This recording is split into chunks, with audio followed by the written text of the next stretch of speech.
आचार्य गिरीश गोस्वामी जी, जिनका प्रथम ध्येय लोक कल्याण है, मनुष्य को स्वयं से परिचय कराना मुख्य लक्ष्य है। विनम्रता और सहजता के धनी आचार्य गिरीश गोस्वामी जी के श्रीमुख पर विराजती माँ सरस्वती हजारों लोगों को जीवन देने का मार्ग दिखा रही हैं। आचार्य गिरीश गोस्वामी जी पिछले 17 वर्षों से ज्योतिष के माध्यम से समाज की सेवा कर रहे हैं। आपने 8 वर्ष तक हरिद्वार और ऋषिकेश में गुप्त साधना कर जीवन बिताया। साथ ही 1 वर्ष तक महाकाल की नगरी उज्जैन में शिप्रा नदी के किनारे तंत्र साधना में संलग्न रहे।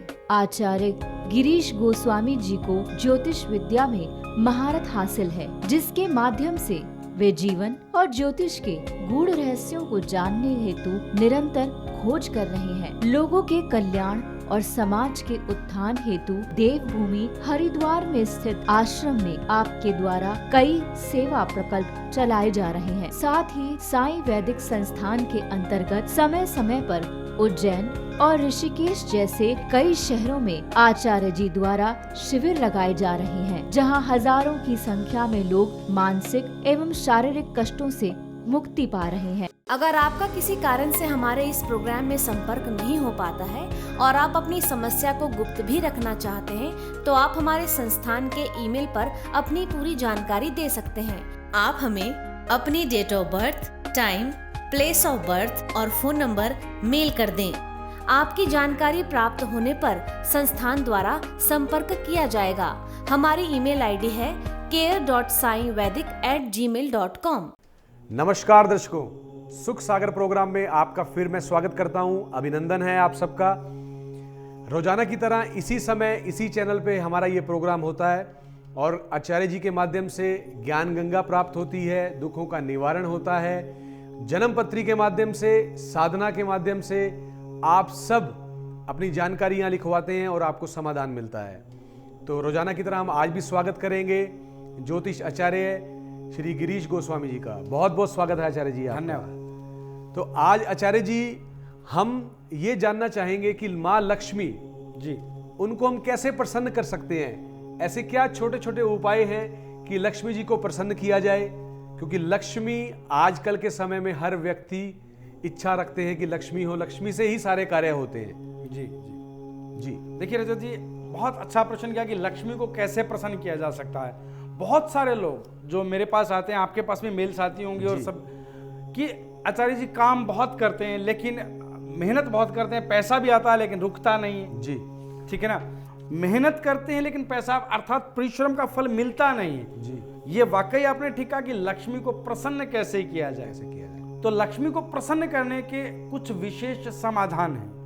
एक तो ये कि आपकी जन्म कुंडली में दैवी कृपा होनी चाहिए, आपका इष्ट मजबूत होना चाहिए, तो आप लक्ष्मी को आसानी से प्रसन्न कर सकते हैं। अगर दैवी कृपा नहीं बनती, आपकी कुंडली में लगन के साथ इष्ट मजबूत नहीं है आपका, तो लक्ष्मी देरी से प्रसन्न होगी। अगर आप करना चाहेंगे तो प्रसन्न अवश्य होगी। जी, तो जैसे कि आप बताते हैं अपने प्रोग्राम में, लक्ष्मी जी है समुद्र की पुत्री। जी, समुद्र की पुत्री ही। तो उनका कहते हैं कि चंचल है, वो चंचल स्वभाव।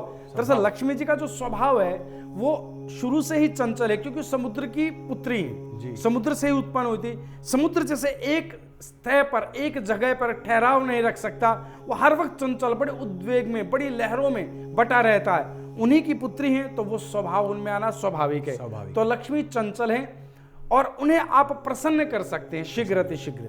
प्रसन्न होने के कुछ विशेष समाधान है। जैसे पहले तो मैं ये कहूंगा कि लक्ष्मी जी को प्रसन्न करने का सबसे सरल और पहला मार्ग ये कि आप नारायण की, भगवान विष्णु की पूजा आरंभ कर दें। जी, तो भगवान नारायण की आप पूजा आरंभ करें, जिससे माँ लक्ष्मी प्रसन्न होंगी। जी, और इस प्रोग्राम में आप जुड़ सकते हैं हमारे साथ। ये नंबर स्क्रीन पर है। आप अपनी समस्याओं का समाधान, किसी प्रकार की भी कोई भी समस्या हो, माँ लक्ष्मी को प्रसन्न करने की तो बात आज आचार्य जी बताएंगे ही। इसके अलावा भी अगर आपके घर में कोई भी परेशानी है, किसी प्रकार की भी, विवाह नहीं हो रहा है, घर में क्लेश है, संतान की प्राप्ति नहीं है या बच्चे सुनते नहीं हैं, किसी प्रकार की कोई भी समस्या हो, आप यहाँ संपर्क कर सकते हैं। हमारे साथ एक भाग्यशाली दर्शक हैं जो जुड़ गए हैं आचार्य जी, उनका स्वागत करते हैं हम। बहुत बहुत स्वागत है आपका। नाम बताइए अपना। जी नमस्कार, स्वागत है आपका। नाम बताएं अपना। मैं दीपक बात कर रहा हूँ। गुरुजी से बात हो सकती है? जी बिल्कुल अवश्य होगी दीपक जी। आप अपनी जन्म की तारीख बताएं। जी 15/5/1983, समय 10:58 रात्रि, 10:58 पंजाब, 10:58 रात्रि अर्थात पीएम हो गया। ठीक है जी जी, मोहाली पंजाब। मोहाली पंजाब। तो दीपक जी क्या प्रश्न है आपका? जी मेरा वैवाहिक जीवन अच्छा नहीं चल रहा। पति के साथ बहुत ज्यादा, वो पत्नी के साथ बहुत ज्यादा लड़ाई झगड़ा रहता है जी। तो मैं तलाक चाहता हूँ उनसे। वो कब मिलेगा, कैसे मिलेगा? ठीक है, आप धर्म पत्नी से डाइवोर्स चाहते हैं। आपका जीवन अच्छा नहीं, आपका दाम्पत्य जीवन चल रहा अच्छा है नहीं। मेरा। कोर्ट केस भी चल रहा है। तो दीपक जी हैं हमारे साथ। आचार्य जी जानना चाहते हैं। दीपक जी, मैं आचार्य गिरीश गोस्वामी बात कर रहा हूँ आपसे। जी जी, प्रणाम गुरुजी। आशीर्वाद। दीपक जी, मैं आपकी जन्म कुंडली बना चुका हूँ, मेरे समक्ष आपकी कुंडली हाजिर है। आपको बता दें कि आपके लगन में केतु विराजमान है धनु राशि के। ठीक है, और जो आप कह रहे हैं पत्नी से विवाद की स्थिति है, उसके पीछे प्रमुख कारण क्या है कि आपका सप्तम भाव बड़ा प्रभावित है। कारण क्या है कि लगन में तो केतु है और सप्तम भाव में राहु, शुक्र और चंद्रमा, ये दोनों ग्रह भी राहु के साथ सप्तम भाव में ही विराजमान है। और मंगल और सूर्य ये आपकी कुंडली के छठे भाव में विराजमान है। बेटा अब आप एक बात समझ लें कि आपकी कुंडली की स्थिति क्या है कि शुक्र जो कि विवाह का कारक ग्रह है और सप्तम भाव जो कि 7th हाउस जो कि विवाह का घर है, ये दोनों प्रभावित है। शुक्र तो चंद्र और राहु से प्रभावित है और 7वां घर इन तीनों से प्रभावित है। तो आपको करना क्या है ये समझ लीजिएगा। आपके वैवाहिक जीवन में आप तलाक चाहते हैं। अब आप चाहते हैं कि तलाक हो जाए। देखो बेटा, मैं घर जोड़ने का काम करता हूं, तोड़ने का नहीं करता। मैं ये तो बता सकता हूं कि आपका घर जुड़ेगा कैसे, ये पत्नी आपके कहने में कैसे आएगी, आपका घर बसेगा कैसे। मैं ये नहीं कह सकता कि ये तलाक कैसे होगा। ठीक है, तो बेटा मैं आपको घर जोड़ने का समाधान बता रहा हूं। यही पत्नी आपके कहने में चल करके आपको अति सुख देगी। मेरी बात याद रखें। आप विवाह कर चुके हैं, दूसरे विवाह की ना सोचें, तलाक की ना सोचें, इसी घर को बसाने की सोचें। अब आप उपाय नोट कर लें बेटा। पहला उपाय ये है कि आपको नियमित रूप से राहु मंत्र का जाप करना है सायंकाल की वेला में। ओम भराम भ्रीम ब्रोम सह राहु ना। मेरी आवाज आ रही है बेटा? जी गुरुजी। हाँ बिल्कुल। पहले तो आप ये बताएं कि आप इस पत्नी को रखना भी चाहते हैं कि नहीं। कुछ ढीले हो गए मेरी बात सुनकर, कैसा लग रहा है? जी जी गुरुजी, रखना चाहता हूँ, लेकिन अगर ये अच्छे से रहे तो। बेटा मेरी गारंटी है वो अच्छे से रहेगी अगर आपने ये उपाय किए तो। जी ठीक है, आप एक बार मेरे कहने पर एक अवसर दीजिएगा और घर बसाने का प्रयास कीजिएगा। राहु मंत्र का जाप करें नियमित सायंकाल की वेला में। ओम भराम भ्रीम भ्रोम सह राहु नमः। पहला कार्य ये करें। द्वितीय कार्य बेटा आपको एक रतन डालना है। रतन क्या डालना है? रतन है आपके लिए ओपल। 8.25 रत्ती का ओपल सीधे हाथ की आपको रिंग फिंगर में चांदी में धारण करना है बेटा शुक्रवार के दिन। और एक मंत्र जाप तो मैंने आपको बताया, एक रुद्राक्ष, 2 मुखी रुद्राक्ष आपको गले में धारण करना है सोमवार के दिन। लाल धागे में गंगा जल कच्चे दूध से धो करके 2 मुखी रुद्राक्ष आपको धारण करना है। और एक विशेष कार्य बता रहा हूं बेटा, आपको हर सोमवार बहते जल में कच्चा दूध अपने हाथों से प्रवाहित करना है। बस इन कार्यों को कीजिएगा। और मेरी बात याद रखिएगा, अभी 3 मास का समय लगेगा, 3 महीने का समय लगेगा। यही पत्नी होगी, यही आप होंगे, एक दूसरे के हाथों में हाथ डाल करके मेरे पास आएंगे प्रणाम करने कि आचार्य जी तलाक की नौबत आ गई थी, आपके उपायों से घर बस गया है। जय महाकाल। देखिए अभी आपने देखा दीपक जी जुड़े हुए थे जो कि चाहते थे कि तलाक हो, और आचार्य जी ने बहुत सुंदर बात की कि हम घर जोड़ने का कार्य करते हैं, तोड़ने का नहीं। तो अगर हमारे पास इस चीज का समाधान है कि हम अपने समाधान आचार्य जी के माध्यम से प्राप्त कर सकते हैं और अपने घर को पुनः जोड़ सकते हैं, तो क्यों ना हम उसको पुनः जोड़ें। तो आचार्य जी हम बात कर रहे थे माँ लक्ष्मी की कृपा कैसे प्राप्त हो। हाँ। तो माँ लक्ष्मी की कृपा गोमती चक्र से भी प्राप्त होती है। हाँ, गोमती चक्र से भी प्राप्त होती है, लेकिन मैंने एक शब्द अभी कहा कि सबसे पहला तो ये कि नारायण की पूजा, क्योंकि विष्णु जी की पत्नी है लक्ष्मी जी। जहां विष्णु जी का वास नहीं होगा वहां लक्ष्मी का वास तो वैसे ही कठिन है जी। अब जो आपने प्रश्न कहा कि गोमती चक्र जी, बिल्कुल गोमती चक्र क्या है? गोमती चक्र लक्ष्मी का भाई स्वरूप है जी, क्योंकि गोमती चक्र भी समुद्र से उत्पन्न होता है और लक्ष्मी जी भी समुद्र से उत्पन्न होती हैं। अब दूसरी चीज, गोमती चक्र सुदर्शन चक्र का कारक है। जो भगवान विष्णु के हाथ में सुदर्शन चक्र है, उन्हीं का दूसरा अवतार गोमती चक्र है। उस गोमती चक्र पर नेचुरली तरीके से अर्थात प्राकृतिक रूप से सुदर्शन चक्र जैसा घुमावदार एक चक्र छपा होता है जी, जो इस बात का प्रतीक है कि ये भगवान विष्णु के हाथों में सुशोभित सुदर्शन चक्र का ही दूसरा स्वरूप है गोमती चक्र। तो गोमती चक्र का स्वभाव क्या है? वो दरिद्रता को काटता है। जैसे सुदर्शन चक्र दुष्टों का नाश करते हैं, पापों का नाश करते हैं, इसी प्रकार से गोमती चक्र दरिद्रता का नाश करता है, दुखों का नाश करता है। तो अगर आप अपने घर में शुक्रवार के दिन अर्थात लक्ष्मी के ही दिन गोमती चक्र जोड़े में 2 हो, 4 हो, 8 हो, 10 हो, 12 हो, गोमती चक्र अगर आप अपने घर में धन स्थान पर रखते हैं तो लक्ष्मी अपने भाई से मिलने वहां अवश्य आएगी। लक्ष्मी को प्रसन्न करने का यह भी बहुत अच्छा तरीका है। लेकिन इसके साथ आपको एक बात बता दें, हर मास अर्थात हर महीने लक्ष्मी जी का विशेष जन्मदिन आता है। यह बात आप में से बहुत कम लोग शायद जानते हो। हर महीने लक्ष्मी जी का जन्मदिन आता है। जानते हैं कौन सा? जिसे आप लोग अमावस्या कहते हैं। दीपावली की रात अमावस्या की रात होती है, उसी रात लक्ष्मी जी का प्रकट उत्सव भी होता है। लक्ष्मी जी उसी दिन अमावस्या की रात को ही प्रकट हुई थी समुद्र मंथन से। तो अमावस्या लक्ष्मी जी को विशेष प्रिय है। तो उस दिन विशेष क्या करना चाहिए, क्या ये हम करना आपसे चाहिए? जानेंगे आचार्य जी। हमारे साथ एक दर्शक और जुड़ गए हैं, उनसे भी बात कर लेते हैं। स्वागत करते हैं आपका। नमस्कार। नमस्कार आचार्य जी। जी नमस्कार। किसके बारे में जानना है आपको? आचार्य जी मुझे बेटे के बारे में जानना था। बेटे का नाम बताएं आप। दानिश। दानिश की जन्म तारीख बताएं। 3 जनवरी 1990। जन्म का समय? 10:03 सुबह के समय। जन्म का स्थान? सिरसा। सिरसा हरियाणा। जी। आपका क्या नाम है? रेनू। रेनू जी, क्या प्रश्न है, क्या जानना चाहती हैं दानिश जी के बारे में आप? जी आचार्य जी, मेरे बेटे की ना शादी नहीं हो पा रही, बहुत ज्यादा रुकावटें आ रही। एक जगह हुई भी थी, अच्छा। लेकिन ना वहाँ पे टूट गई है रिश्ता होकर। अच्छा, शादी नहीं हो पा रही है। तो आचार्य जी हमारे साथ रेनू जी हैं। बच्चे का एक जगह रिश्ता होके टूट गया है, अब शादी नहीं हो पा रही है। देखो रेणु जी, आपके बेटे दानिश की कुंडली मेरे समक्ष है और मैं आपको बता दूं कि क्यों ऐसा हो रहा है। मतलब कुंभ लगन की इनकी कुंडली की शुरुआत होती है। कुंभ लगन की कुंडली राशि इनकी मीन।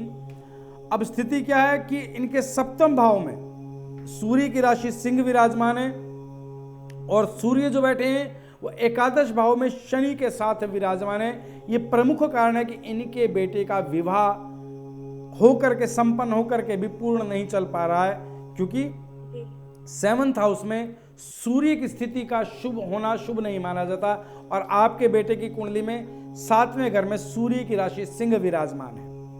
तो पत्नी से विवाद करना इसका स्वभाव है। लड़की गलत नहीं थी, यही तैश में आ जाता है। सिंह राशि सप्तम भाव में यह दर्शाती है कि यह व्यक्ति सिंह की तरह पत्नी पर दहाड़ने वाला है। ठीक है। और यहां भी सूर्य कहां बैठा है? शनि के साथ। तो एक तो अपने आप में ही सूर्य उचित नहीं था और शनि के साथ होकर के तो बहुत दूषित हो गया। तो एक कार्य बता रहा हूं, मत आप वो करें इस बच्चे के लिए। पहला तो आपको नियमित रूप से इस बच्चे के लिए शनि मंत्र का जाप करना है मां होने के नाते। अगर इस बच्चे का आप चाहते हैं गृहस्थ सुख बसे, शनि मंत्र का जाप करें सायंकाल की वेला में। ओम पराम प्रीम प्रोम सहस्रनेश्चराय नमः। दूसरा, सूर्य मंत्र का जाप प्रातः काल की वेला में करें। ओम हारम हरिम हरुम सह सूर्याय नमः। और ये उपाय जो मैं आपको बता रहा हूं, अगर ये आपका बेटा कर लेगा तो इसका जीवन बन जाएगा, क्योंकि आज तक भी इसका काम धंधा सेट नहीं है। आमदनी की स्थितियां इसकी आज भी अच्छी नहीं है, लेकिन अभी आप विवाह पर जोर दे रही हैं कि मेरे बेटे का विवाह हो जाए, आमदनी तो सेट होती रहेगी, है ना।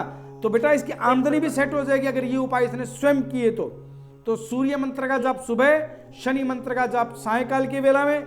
दूसरा, इस बच्चे को एक रतन धारण कराना है जिसे कहा जाता है मूंगा, क्योंकि मंगल इसके कर्म स्थान पर विराजमान है 17 डिग्री पर। तो ये पूर्णतः कर्म स्थान इसका प्रबल हो जाएगा। तो मूंगा धारण करे। ठीक है।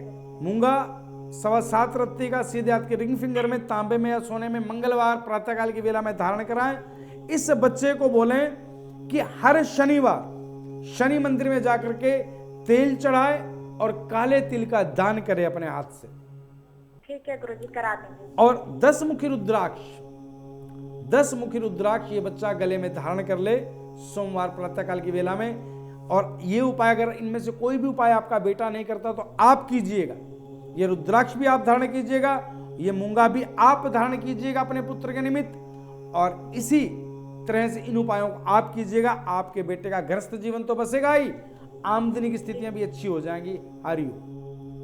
तो जैसे कि अभी हमने देखा रेणु जी जुड़ी हुई थी बच्चे के लिए, तो आचार्य जी ने बताया अगर बच्चा स्वयं करता है तो अच्छी बात है, नहीं तो आप भी कर सकती हैं। और सबसे ज्यादा उनको यह था कि उसका विवाह देरी से हो रहा है, काम धंधे को लेकर उनको चिंता नहीं थी, जो कि आचार्य जी ने बताया बहुत अनिवार्य है, क्योंकि ऐसा होता है अक्सर आचार्य जी कि काम को नहीं देखते हैं, विवाह को देखते हैं कि माताओं में एक होता है कि मेरी बेटे का विवाह हो जाए। जी जी जी। इनका विवाह, ये अपने वैवाहिक जीवन प्रभावित था, एक विवाह टूट चुका था इनका जी। तो माँ की लगन होती है कि मेरे बेटे का मेरे रहते विवाह हो जाए, काम तो ये स्वयं सेट कर लेगा, पत्नी आकर के करा देगी सेट। ये बहुत अच्छा है ना कि वो जुड़े और उनको समाधान मिला कि पहले कार्य करे, ताकि किसी की बेटी अगर आप लेकर आ रहे हैं तो वो सुखी रहे आपके परिवार में, आपका बच्चा भी सुखी रहे। तो आचार्य जी आप बता रहे थे कि लक्ष्मी जी का जन्म दिवस हर महीने आता है। हाँ। तो आप सब ये जानकारी ले रहे हैं, आनंद की बात है। अमावस्या पर, तो अमावस्या पे क्या करना चाहिए? अमावस्या पर विशेष तरह सायकाल की वेला में तुलसी के निकट दीपक लगाना चाहिए, अगर आप विशेष रूप से धन की प्राप्ति चाहते हैं तो। जी। पहला कार्य। दूसरा कार्य, लक्ष्मी मंत्र का जाप अमावस्या की रात्रि में आपको अवश्य करना चाहिए। मंत्र नोट कर लें, जो लक्ष्मी का विशेष प्रसन्न आती मंत्र है। क्या है? महालक्ष्मी नमस्तुभ्यम नमस्तुभ्यम सुरेश्वरी, हरि प्रिय नमस्तुभ्यम दयानिधे। ये लक्ष्मी को प्रसन्न करने वाला विशेष मंत्र है। तो आप इस मंत्र को कीजिए, इस उपाय को कीजिए, ताकि मां लक्ष्मी आपके घर में वास करे। एक दर्शक और जुड़ गए, उनसे बात करते हैं हम। स्वागत है आपका, बहुत बहुत नमस्कार। नमस्कार जी, बताएं किसके बारे में जानना है आपको? मुझे अपने हस्बैंड के बारे में जानना है। मेरा नाम पूनम है। पूनम, हस्बैंड का नाम बताएं पूनम जी। जी, हस्बैंड का नाम राजू है। राजू, जन्म की तारीख? 3 जनवरी 83 का जन्म है उनका। 3 जनवरी 1983। समय? हाँ जी, समय उनका सुबह का है, ये 8:35 का है। 8:35। जन्म स्थान? जम्मू में। जम्मू। क्या जानना चाहती है पूनम जी इनके बारे में आप? इनको ना चोट बहुत लगती है, हमेशा बीमार रहते हैं और बहुत ज्यादा चोटें लगती रहती है। समझ नहीं आता इतना क्यों बीमारी लगी रहती है इन्हें। ठीक है, इनके लिए समाधान बताएं। जी। आपको बता दें कि आपकी बात आचार्य गिरीश गोस्वामी से हो रही है। बेटा प्रणाम गुरुजी। आशीर्वाद। बेटा आपको एक बात बता दें, आपके पति जो हैं मांगलिक हैं। जी।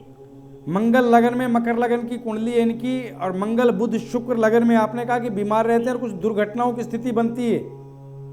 जी जी। उसके पीछे बेटा सबसे बड़ा कारण क्या है कि मंगल बुध और शुक्र 3 ग्रह लगन में है, और चंद्रमा अष्टम भाव में विराजमान है इनका।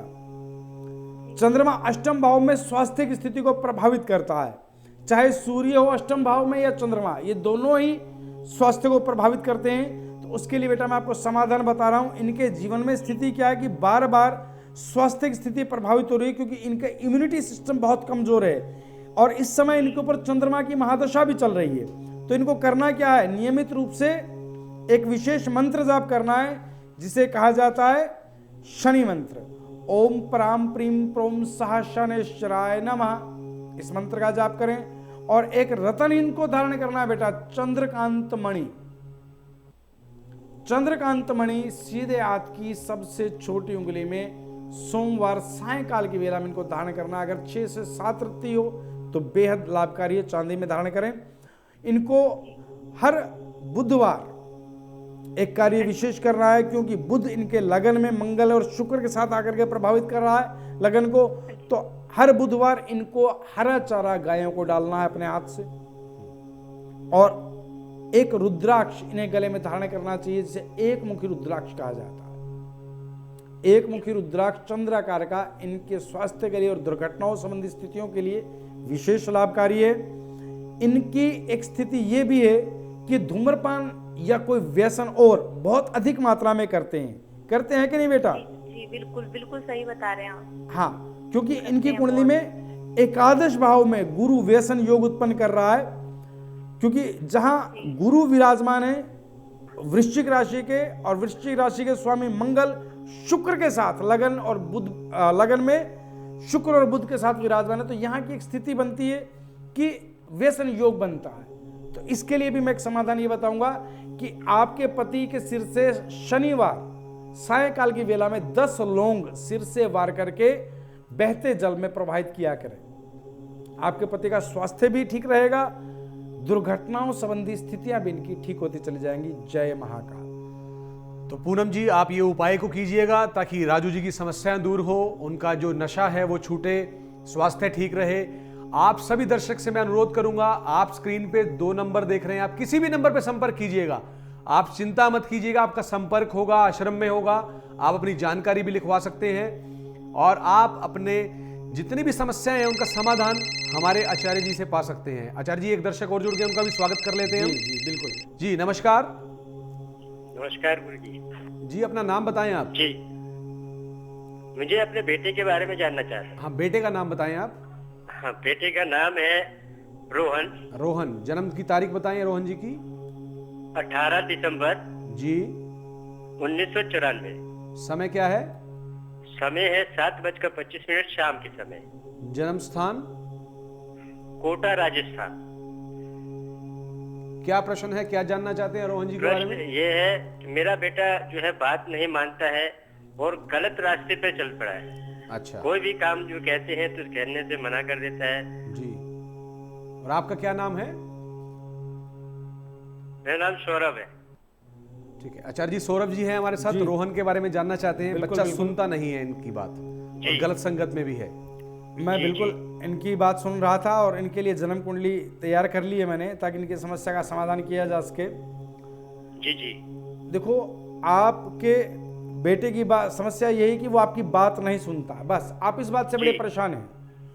जी, दूसरा बात वो गलत बिल्कुल नहीं संगत में सुनते। चला गया, ये आप देख रहे हैं, जी ठीक है ना। तो आपको अपने पुत्र के निमित्त जाप करना है बेटा। पहला तो मैं आपको बता दूं कि आपके पुत्र की कुंडली और आपकी स्थितियां एकदम एक दूसरे से विरोधी हैं, जी ठीक है। अब उसके लिए एक तो आपको जाप करना है। आपको क्या जाप करना है? नियमित रूप से मंगल मंत्र का जाप करना है।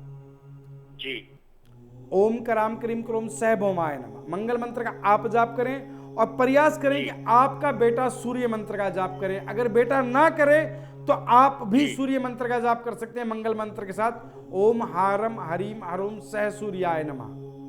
जी गुरु जी। ठीक है।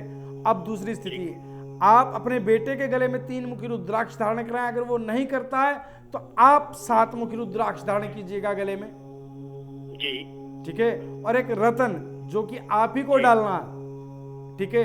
रत्न भी डालना है। हाँ ठीक है। आपको ही रतन डालना है और वो रतन है बेटा पन्ना। जी 7.25 रत्ती का पन्ना बेटा आपको डालना है सीधे हाथ की छोटी उंगली में स्वर्ण में। जी गुरु जी। इन कार्यों को कीजिएगा। आपका बेटा जिद्दी तो है ही। अब दूसरी सबसे बड़ी चीज क्या थी कि ये बच्चा गलत संगत में, मतलब किसी तरह का व्यसन, जुआरी, शराबी, इन लोगों में विशेष रुचि लेने लगा है। यही बात है कि नहीं? जी गुरु जी। जी तो वो स्थिति आपके बच्चे की कुंडली में दिखाई दे रही है, क्योंकि व्यसन योग इसके बच्चे की कुंडली में भी बन रहा है गुरु के कारण। तो इन कार्यों को कीजिएगा। ईश्वर ने चाहा तो बच्चा तो सुधरेगा ही, आपके विवाद भी घर में कम होते चले जाएंगे। हरिओम। आचार्य जी एक ईमेल है हमारे पास, हाँ जी जयपुर से हैं सोनाली जी। सोनाली तो सोनाली जी लिखती हैं, जय महाकाल, प्रणाम आचार्य जी। आचार्य जी आपने एक प्रोग्राम में मेरे बच्चे के लिए पन्ना बताया था और 3 मुखी बताया था। जी जी। तो पन्ना और 3 मुखी मुझे यहाँ से मिल तो रहा है, मुझे ये नहीं मालूम लगेगा कि ये सुच्चा रतन है या नहीं। तो मैं इसको कैसे कहीं आपके यहाँ से मंगवा सकती हूँ या मैं कहीं और से प्राप्त कर सकती हूँ? मुझे मार्गदर्शन दीजिए। बिल्कुल। देखो बेटा, आपको बता दें, और आप ही को नहीं, आप सभी लोगों के लिए इस मैसेज मेरा सूचना कि अगर आपको रत्न आपके शहर से बिल्कुल विश्वास की जगह से, पूर्ण विश्वास से मिल रहे हैं तो आप ले सकते हैं, लेकिन फिर उसे जागृत करना, शुद्ध करना, ये कार्य अलग रह जाएगा। इसका एक आसान समाधान ये है कि आप हमारे संस्थान से इन रत्नों को मंगाएं। जिस नंबर पे आपसे हमारी बात हुई उसी नंबर पे आप कॉल करके हमारे संस्थान में हमारे सहयोगी से कह सकते हैं कि ये हमारा एड्रेस है और आचार्य जी से बात हुई थी, ये रुद्राक्ष रतन जो भी है वो आप हमारे संस्थान से मंगाएं। उसका लाभ ये मैं इसलिए नहीं कह रहा हूं कि ये हमारा व्यवसाय है। ये बिल्कुल भी व्यवसाय नहीं है, इस बात को आप लोग समझ लें। अपितु ये हमारी सेवा है कि आप लोगों को दर दर भटकना ना पड़े, आप लोगों के पैसे नकली चीजों में, कांच के टुकड़ों में खराब ना हो, इसलिए समाज में इस प्रकार की भी हमने सेवा रखी है। ठीक है, इसका भौतिक मूल्य दे करके आप इसे हमारे संस्थान से ले सकते हैं। इसमें हम आपके लिए सेवा यह करते हैं, इन रत्नों को शुद्ध करके गंगा जल, कच्चा दूध, पंचामृत, शहद, गौमूत्र इत्यादि से शुद्ध करके, जागृत करके आपके निमित्त इन्हें अभिमंत्रित करके आपके घर द्वार तक पहुंचाते हैं। उनमें भी मैंने बहुत सारे ऐसे दुर्भाग्यशाली भी देखे कि जब ये पैकेट, ये रतन, रुद्राक्ष, ये हमारी आशीर्वाद दुआएं आपके घर पर पहुंचती हैं और आप लोग उन्हें ठुकरा देते हैं, नकार देते हैं, वो बहुत बुरा करते हैं। और अगर आपको ऐसा लगता है कि हम बाद में मना करेंगे, तो उसके लिए मेरी प्रार्थना ये कि आप मंगाया ही ना करें, आप मत हमसे आग्रह करें, क्योंकि हम संस्थान में एक बात बार बार कहते हैं, एक व्यक्ति स्पेशल वेरिफिकेशन के लिए बैठा है कि हमारे आचार्य ने या मैंने जो भी बात की है, किसी भक्त से, जो भी शिष्य से बात हुई है, उसके लिए धन की उसको कोई समस्या तो नहीं है, क्या वो भौतिक मूल्य चुकाने में सक्षम है? स्पेशल एक व्यक्ति आपके पास फोन आता है वेरिफिकेशन डिपार्टमेंट से कि हाँ जी आपको कोई समस्या तो नहीं है, आप इस धन को कर पाएंगे, आप कर पाएंगे तो यहाँ करें, और अगर नहीं कर पाएंगे तो मना कर दें, हमारा संस्थान आपके लिए करेगा। तो आचार्य जी का कहने का तात्पर्य ये है कि अगर आपकी इच्छा है, आप तभी आश्रम से जुड़िए, आचार्य जी के ऊपर विश्वास करिए और अपनी समस्याओं का समाधान लीजिए। अगर आप नहीं चाहते हैं तो आप मना कर सकते हैं। तो कहने का तात्पर्य यही है, हाँ, कि इसे हमारा व्यवसाय ना माने, आप अपने लिए ही इसे एक सेवा माने। जी, एक दर्शक और जुड़ गए हैं आचार्य जी, उनसे भी बात कर लेते हैं। जी जी, बहुत बहुत स्वागत है आपका। नमस्कार। नमस्कार जी, नाम बताएं अपना। हाँ जी, मेरा नाम मोहित है। मोहित जी, अपने बारे में ही जानना है आपको? हाँ जी, मुझे अपने स्वास्थ्य के बारे में गुरुदेव से पूछना है। बिल्कुल, गुरुदेव से आपकी बात कराएंगे। जन्म की तारीख बताएं मोहित जी। हाँ जी, नमस्कार। समय की अवधि बहुत कम है मोहित जी, जल्दी बताएं। 12/2/90 का जन्म है गुरुजी मेरा। 12/2/90। समय बताएं। हाँ जी यार, समय है 5:12 दिन का। जन्म स्थान? आगरा का जन्म है। आगरा, ठीक है। मोहित जी हैं आचार्य जी, समय की अवधि भी बहुत कम है हमारे पास, तो इनको उपाय बताएं जिससे इनका स्वास्थ्य ठीक हो। मोहित जी, मैं आचार्य गिरीश गोस्वामी बात कर रहा हूं आपसे। नमस्कार गुरुदेव, नमस्कार। आशीर्वाद बेटा। मैं बीमार हूँ अपने स्वास्थ्य से। जी जी बेटा, मैं आपकी जन्म कुंडली बना चुका हूं। अभी आप अपनी जन्म तिथि के बारे में बता रहे थे, मैं आपकी कुंडली ही बना रहा था। बेटा, चंद्रमा आपके लगन में विराजमान है, ठीक है। मिथुन लगन की कुंडली और चंद्रमा विराजमान है, तो लगन ही बड़ी विपरीत परिस्थिति में कि बुध की राशि में चंद्रमा विराजमान है, वो भी लगन में, तो स्वास्थ्य प्रभावित रहेगा। दूसरी स्थिति क्या है? अष्टम भाव हमारी आयु और स्वास्थ्य के लिए देखा जाता है। अष्टम भाव में आपके मकर राशि है, जिसका स्वामी शनि आपके भाग्य स्थान अर्थात नवम भाव में अपनी ही राशि में बैठे हैं, कुंभ राशि में, और सप्तम भाव में सूर्य विराजमान है। ये आपकी विपरीत परिस्थिति है। सप्तम भाव में सूर्य होना भी आपके लिए विपरीत परिस्थिति है। तो आपको करना क्या है बेटा? सबसे पहले तो आपको एक रत्न धारण करना है, जिसे कहा जाता है सुच्चा मोती।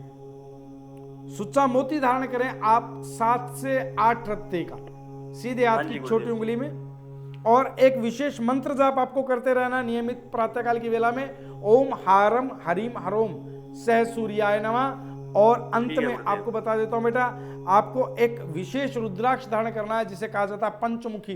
पंचमुखी 2 रुद्राक्ष सदैव अपने गले में रखें। आपके स्वास्थ्य की स्थितियां 2.5 महीने बाद अर्थात 2 महीने 16 दिन बाद आपके स्वास्थ्य की स्थितियां एकदम से ठीक होने लगेंगी। ईश्वर ने चाहा तो आपका स्वास्थ्य बहुत बढ़िया रहेगा। हरिओम। बहुत अच्छा रहा आचार्य जी, आपने उनको उपाय बताए और समय की अवधि जैसे कि समाप्त हो चुकी है। बहुत आनंद आया आचार्य जी, आपके ज्ञान से लोग माँ लक्ष्मी की कृपा भी प्राप्त करेंगे और अपने दुखों का निवारण भी करेंगे। बहुत बहुत शुक्रिया आचार्य जी। ओम सर्वे भवन्तु सुखिनः, सर्वे सन्तु निरामया, सर्वे भद्राणि पश्यन्ति, माँ कश्चित् दुःखभाग् भवेत्। आप हमें अपनी date of birth, time, place of birth और फोन नंबर मेल कर दें। आपकी जानकारी प्राप्त होने पर संस्थान द्वारा संपर्क किया जाएगा। हमारी ईमेल आईडी है care.saivedic@gmail.com। आचार्य गिरीश गोस्वामी जी से अपॉइंटमेंट हेतु संपर्क करें 8287 645645।